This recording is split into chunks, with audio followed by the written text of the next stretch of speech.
A graça e a paz do Senhor Jesus esteja com você. Vamos dar prosseguimento ao nosso culto, agora com a mensagem. Já oramos, já louvamos o Senhor, já participamos dos dízimos e das ofertas, dos avisos e de toda a programação do culto. E agora chegou a hora da mensagem da Palavra de Deus. E nós vamos conversar hoje sobre aceitar as pessoas como Jesus. Vamos falar um pouquinho de como devemos estar aceitando as pessoas. Jesus, quando aqui esteve, ele poderia ter aproveitado as estruturas e os modelos pré-estabelecidos pela sociedade e pela igreja local, mas ele não fez isso. Ele, no desenrolar dos seus 30 anos, certamente pôde observar que a hipocrisia corria solta e os religiosos dominadores, aqueles que ele fala lá em Mateus 23, 24, que coavam mosquitos e engoliam camelos, esses estavam dominando toda aquela sociedade e estavam fazendo aquela sociedade de prisioneiras de conceitos e preceitos e ideias completamente erradas sobre tudo aquilo que a palavra de Deus vinha ensinando e vinha mostrando. Jesus confrontou o erro e Jesus confrontou também o errado durante todo o período que ele esteve aqui. Só que ele fez isso, sabe, de uma maneira que ele confrontava, mas ao mesmo tempo ele também era longânimo e compassivo. Ele era um confrontador nato do erro, confrontador nato do errado. Ele não se calava diante de tudo isso. No entanto, ao mesmo tempo, ele era longânimo e compassivo para com as pessoas que o procuravam, para com as pessoas que precisavam de cura, para com as pessoas que precisavam de libertação e de uma nova vida. Nessa trajetória, Jesus se deparou com muita gente discriminada, abatida e julgada por uma sociedade separatista, líderes religiosos que pensavam só em si mesmos e não queriam a libertação do povo. Com sua maneira de pensar e com a sua missão, ele, Jesus, arrumou foi muita confusão, mas jamais rejeitou quem o procurava. Jamais. Jesus nunca disse não para aquele que o procurava. Vamos ver hoje como o Senhor lidou com as diversidades da sua época. Diversidade entre os apóstolos. Você já parou para pensar a diferença que existia entre eles? Considere essa diferença que havia entre os 12 homens que Jesus escolheu para andar junto com ele. Ele chamou esses 12 homens para serem os apóstolos, aqueles que estariam aprendendo com ele e depois dele iria colocar tudo em prática.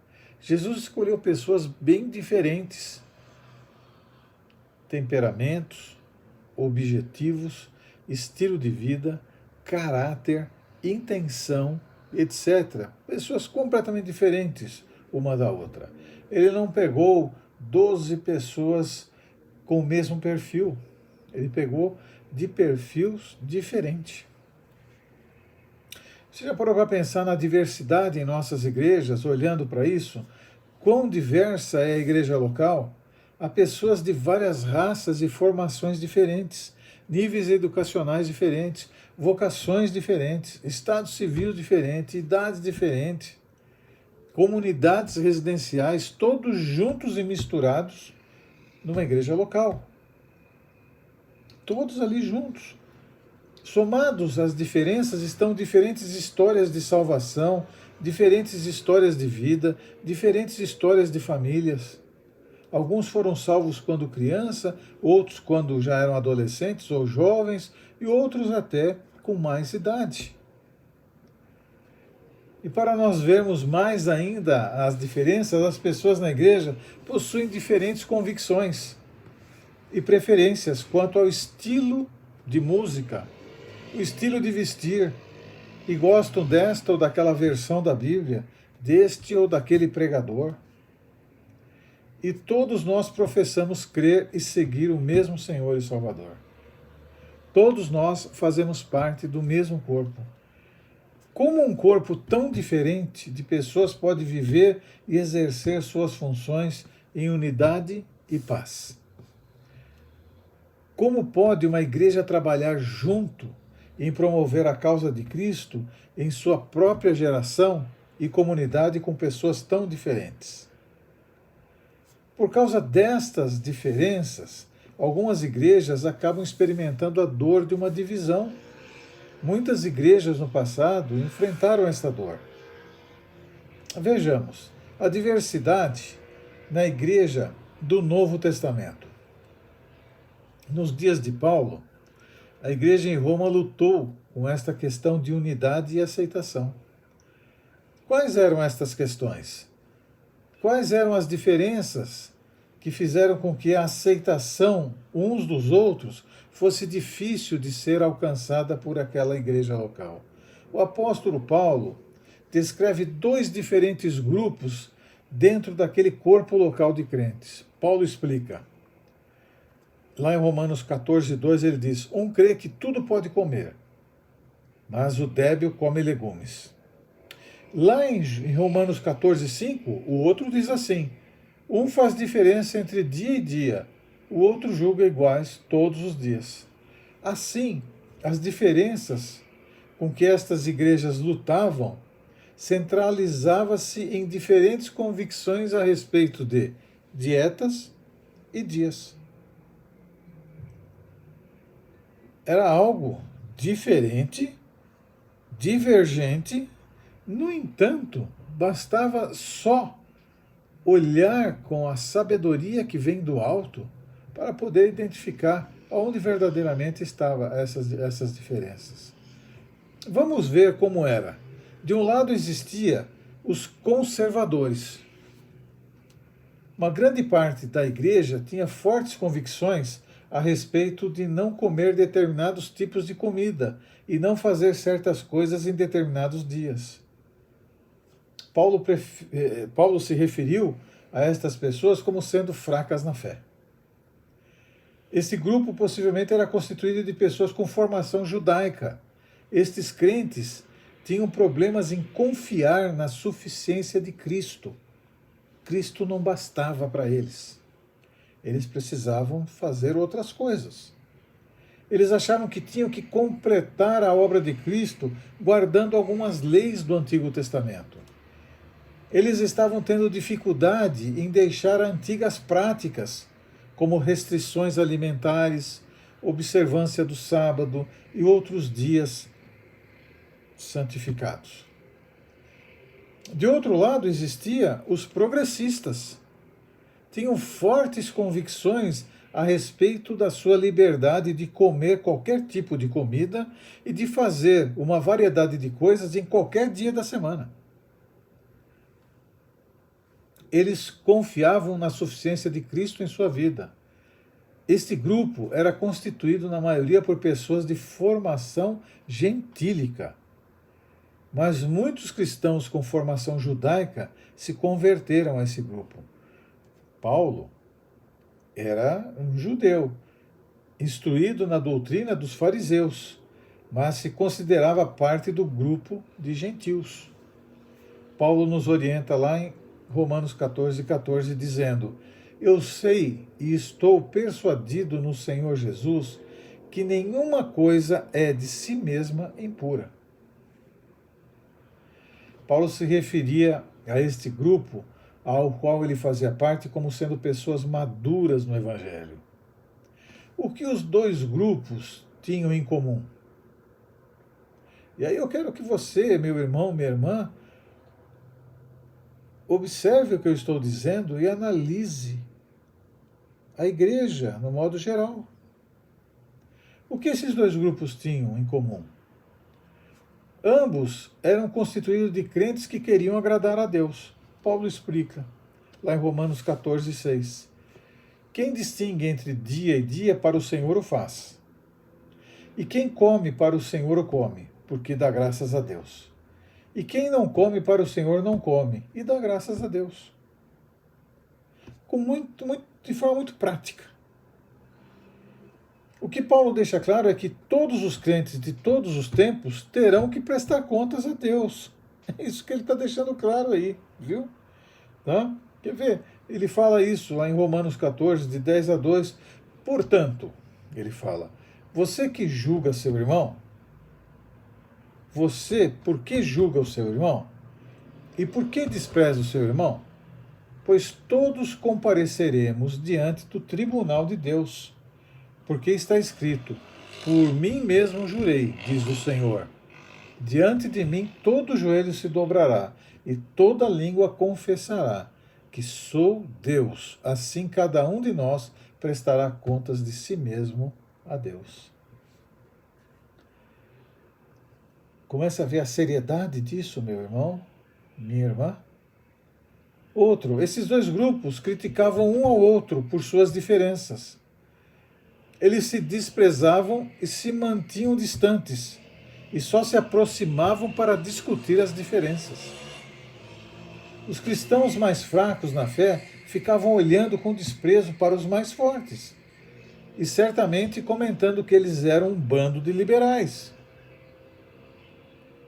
Igualmente, culpados os irmãos mais fortes na fé, pois eram críticos dos irmãos mais fracos na fé. Ou seja, havia uma divergência muito grande entre eles, e eles, em vez de derrubar o muro que existia, foram construindo mais alto ainda esse muro. Cada um procurava defender seu lado e sua maneira de crer, sem, contudo, tentar chegar a um acordo sobre o que Deus tem a dizer, pois tinham convicções diferentes de que estavam certos. E o correto era, na verdade, eles trazerem para o meio. Um pensava assim, o outro queria pensar mais, sabe, trazer para o meio e chegar no entendimento. E Paulo então aconselha: quem come não despreza quem não come. E o que não come, não julgue o que come, porque Deus o acolheu. Romanos 14, 13. Paulo nunca pediu para que os dois grupos abandonassem as suas convicções. Nunca. Mesmo ele não escondendo de ninguém qual era o seu ponto de vista a respeito de dias e dietas. Mas Paulo pediu que a igreja parasse com críticas e julgamentos. A igreja do Senhor Jesus Cristo tem que parar com críticas e julgamentos sobre todos os aspectos. Lembremos da palavra que diz, Romanos 14, 10. Tu porque julgas o teu irmão, e tu porque desprezas o teu? Pois todos compareceremos perante o tribunal de Deus. Os cristãos não devem erguer barreiras que Jesus nunca ergueu. Nunca ergueu. O que eu tenho visto são os cristãos se colocando, ou não quero dizer todos, alguns, né? Se colocando numa posição de superioridade ao outro, porque o outro é diferente. Porque o outro pensa diferente, ou porque o outro tem um jeito diferente. E o que isso tem a ver? Aonde foi que Jesus ergueu barreiras entre os diferentes? Aonde foi? Nunca. Em momento algum, os cristãos não têm o direito de erguer barreiras que Jesus nunca ergueu. Jesus nunca nos ensinou a erguer barreiras. Ao invés de gastar energia tentando defender um lado ou outro, devemos gastar nosso tempo e energia naquilo que proverá paz e crescimento cristão da igreja.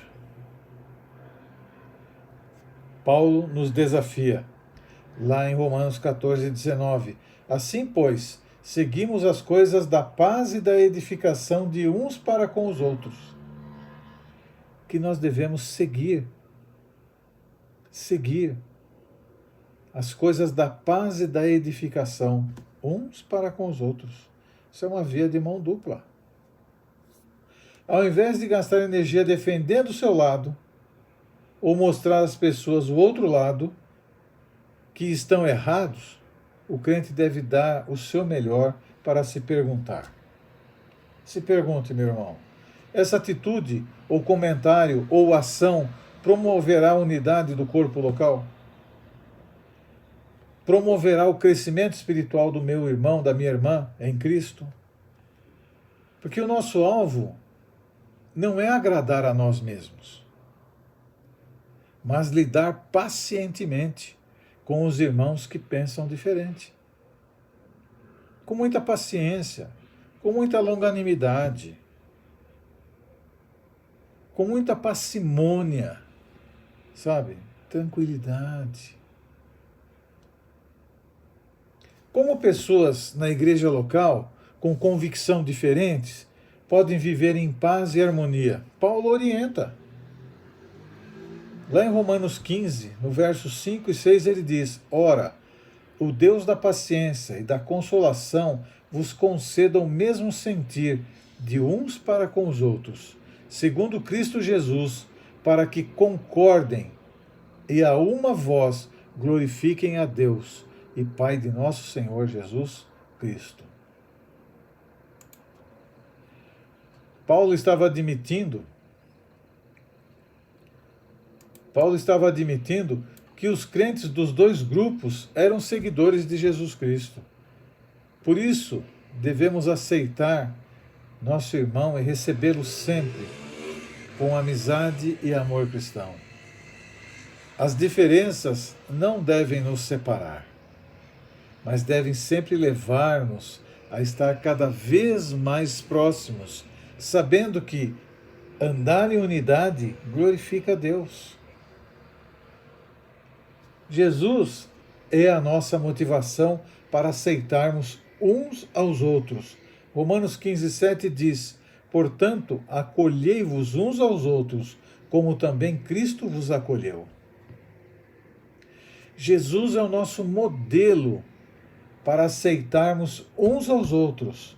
Em 1 João 2,6 está escrito: aquele que afirma que permanece em Cristo deve andar como ele andou. Nosso Senhor atraiu para si pessoas que eram consideradas por muitos como inaceitáveis. Ele até aceitou pessoas como eu, como você. Nós também devemos aceitar as pessoas diferentes, tendo como modelo o Senhor Jesus. Cristo nunca procurou agradar a si mesmo. Aceitar os outros pode não ser confortável nem popular, mas agrada ao Senhor. O benefício de aceitarmos uns aos outros. Jesus veio e ministrou sua graça tanto a judeus como a gentios.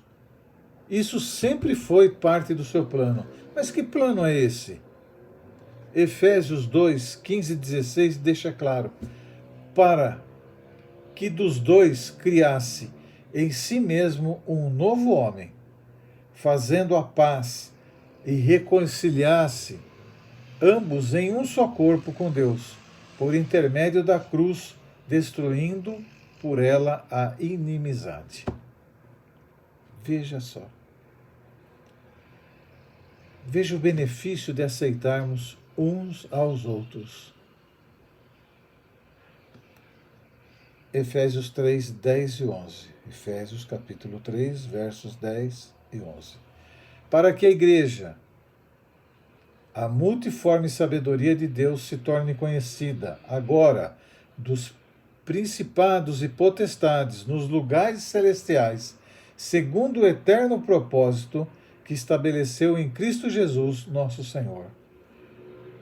Deus deliberadamente salva pessoas de realidade diversas, para que assim ele manifeste seu glorioso poder e sabedoria.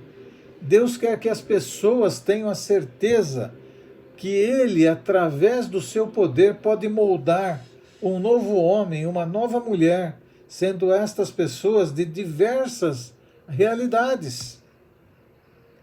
Quando excluímos da comunhão aqueles que Cristo incluiu, estamos dizendo, na melhor das hipóteses, que o Senhor errou.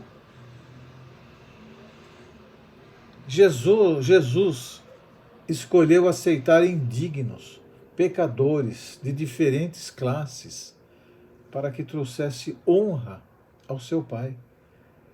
Cristo quer que cada um de nós seja marcado com sua sabedoria e habilidade de juntar diferentes pessoas. Escolhamos, irmãos, fazer o que Cristo fez e nos ensina a fazer. E se aqui ele estivesse de corpo presente, ele estaria fazendo.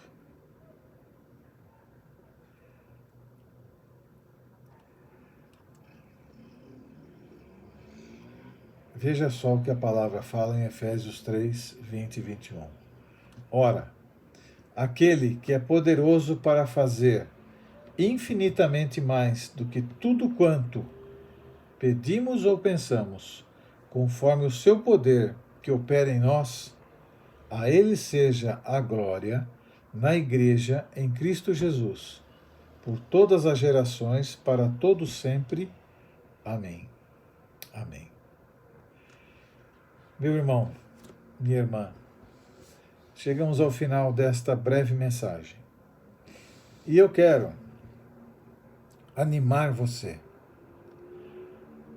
a vencer as barreiras do pré-julgamento, te ajudar nisso, para que você possa levar a palavra de Deus aonde você for, a todas as pessoas, em todos os lugares. Que você tenha anotado aí a nossa mensagem, para pensar sobre ela um pouquinho, porque nós podemos ser muito melhores. Primeiro, porque nós temos a Cristo. Temos o Espírito Santo de Deus em nós. Podemos ser melhores. Podemos fazer aquilo que Jesus nos chamou a fazer, sem olhar para quem. Falar do seu amor a todas as pessoas em todos os lugares. Anunciar o Evangelho a todas as pessoas, a fim de que elas venham a crer, receber Jesus como Senhor e Salvador e terem a vida eterna. Que o Senhor tenha te abençoado nesta breve mensagem e que você reavalie aquilo que você tem feito. Se tudo que nós conversamos aqui, na hora que você reavaliar, você ver que você está bem, aleluia, glória a Deus. Mas se você olhar para tudo e olhar para dentro de você e ver que não está bem, é simples. Temos falado muito sobre isso. É só você arrepender-se e chegar arrependido diante de Deus, pedir perdão, e Ele vai te dar um recomeço maravilhoso, porque Ele é perdoador e as suas misericórdias não têm fim. Esse é o nosso Pai, nosso Deus. Eu quero orar com você. Senhor, Pai amado e Pai querido, neste momento estamos aqui agradecidos a Ti, neste culto, de tudo que nós já pudemos participar, louvamos o Teu nome. Entro na Tua presença confessando os meus erros, os meus desajustes, os meus pecados, pedindo-Te perdão, Senhor, pedindo que o Senhor me restaure, me renove, e Te agradecendo porque Tu me perdoas, Tu me dá uma nova direção, uma nova chance. Louvado seja o Senhor. Pai amado, que estas palavras que compartilhamos aqui, nestes 20 e poucos minutos, possam fazer diferença na vida do meu irmão, da minha irmã, como fez na minha vida, Senhor. Louvo o Teu nome, Pai, e a Ti engrandeço. E peço, Pai amado, que o Senhor esteja abençoando, Pai amado, meu irmão, minha irmã, todos da Igreja Batista em Vila São Pedro e todos aqueles, ó Pai amados, que nos assistem, Pai querido, por esta internet afora. Muito obrigado por cada vida, por cada família, Senhor amado. Que o Senhor possa abençoar a todos, ó Pai, que estão participando conosco, que estão nos ouvindo, nos vendo, Pai. Que as tuas bênçãos alcance todos eles aonde eles estiverem, Senhor. Põe a tua poderosa mão, Pai amado, em cada um que está nos vendo e que está nos acompanhando, Pai. Estejam aonde estiver, que possam sentir o teu cuidado, a tua bênção, as tuas misericórdias. E, Pai, se estiverem enfermos, que sejam curados em nome de Jesus. Se estiverem, Pai amado, deprimidos, ó Pai amado, que eles possam ser reanimados no poder do Teu Santo Espírito. E qualquer adversidade que esteja acontecendo, Pai, que ela caia por terra em nome de Jesus. E que possam, Pai, aqueles que ainda não têm o Senhor, convidar o Senhor a entrar em seus corações, através de um convite pessoal, e ter sua eternidade mudada, tendo a vida eterna com Cristo Jesus. Pai, fica conosco, dá-nos uma semana abençoada na Tua presença, livra-nos todos de todo e qualquer mal, Senhor, em nome de Jesus.